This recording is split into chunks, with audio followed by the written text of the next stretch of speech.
The story of the oppression of Black people in America is long and tragic. In 1492, European powers began colonization of America, treating the land as if it were empty of the so-called savage native population.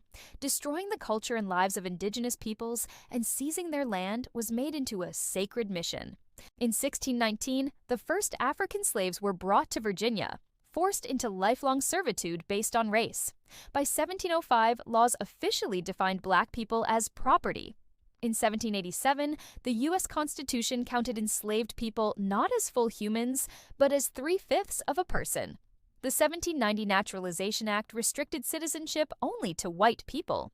In the 1830s, racism was falsely legitimized through science.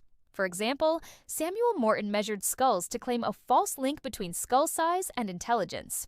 In 1836, the United States fought Mexico to preserve slavery in Texas.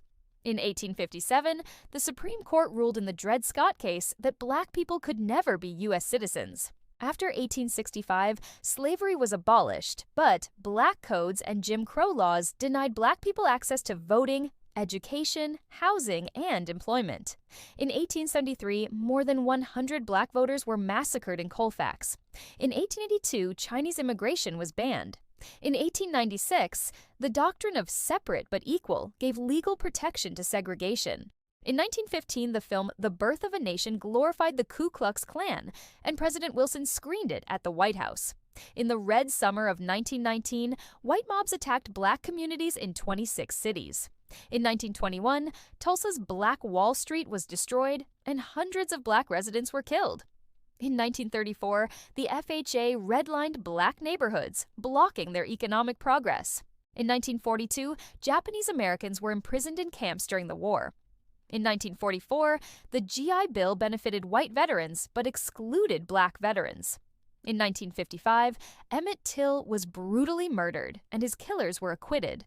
In 1963, a bombing at Birmingham Church killed 4 Black girls.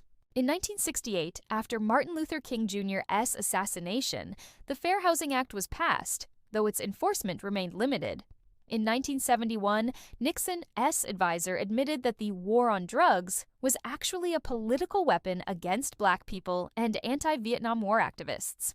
In 1985, Philadelphia police dropped a bomb on a Black neighborhood. The 1986 anti-drug laws imposed harsh sentences for crack cocaine, disproportionately affecting Black communities. In 1992, the brutal beating of Rodney King by police sparked the Los Angeles riots.